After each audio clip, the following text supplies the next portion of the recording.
Assalomu alaykum do'stlar, qadrli yurtdoshlar. Adlerskiy servisini bolalarini ko'pchilik jo'jalarini so'rashgan. Mana jo'jalarimiz mana sotuvga chiqdi. Jo'jalardan 1000 dona sotuvda bor. Eng kami 50 dona sotilyapti. Kelib ko'rib netib olsa bo'laveradi. Xo'roz, makon aralash ichida.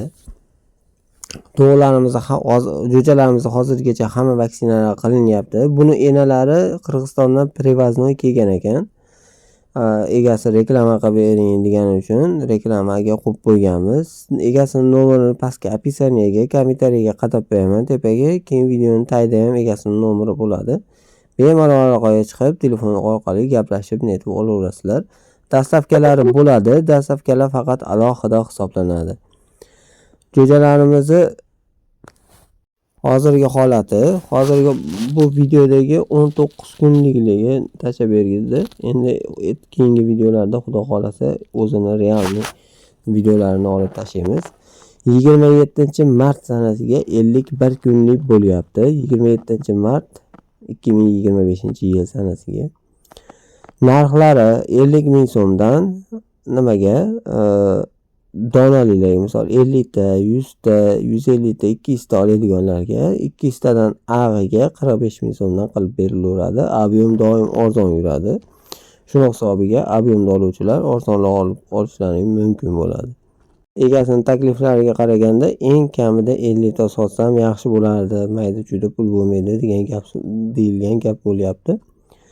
Shuning uchun akalar, misol 50 tadan oshiqroq oladiganlar iltimos ashlar telefon qilinglar. 50 tadan endi kamiga bermayman deyapti.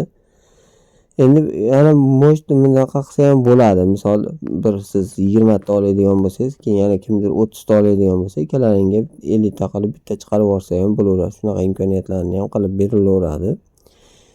Egasini telegramlari ham bor. Telegram orqali ham yozsalaring bo'ladi. Qirg'iziston Respublikasiga ham dastavkalarimiz bor. Faqat Qirg'izistonga ham dastavkalarimiz alohida hisoblanadi. Hozirgi kunda chegaralarimiz ochiq. Chegaradan olib o'tish yo'l kuralari hamma yo'g'i bilan Qadamjoy tarafga olib o'tishlari 30 ming so'm bo'lyapti. O'zini puliga, Qirg'iz so'miga. Qolgan O'zbekiston viloyatlariga boshqacha yo'llar bilan pochta qilib chiqarib yuborish yo'llari bilan dastavka qilib berilaveradi. Bu zotni qanday zotligi haqida bilmoqchi bo'lganlarga bundan oldingi videoda shu zot haqida ayrim kerakli ma'lumotlarni berib o'tganman. Bemalol ko'rishlaring mumkin.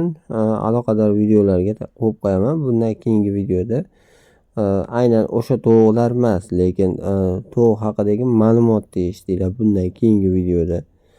Chunki o'sha shu jo'jalar haqida, shu zot haqida ma'lumotlar berib o'tganman. Shuni ko'rib netib tushuncha olsalaring bo'ladi. Sog' bo'linglar, salomat bo'linglar.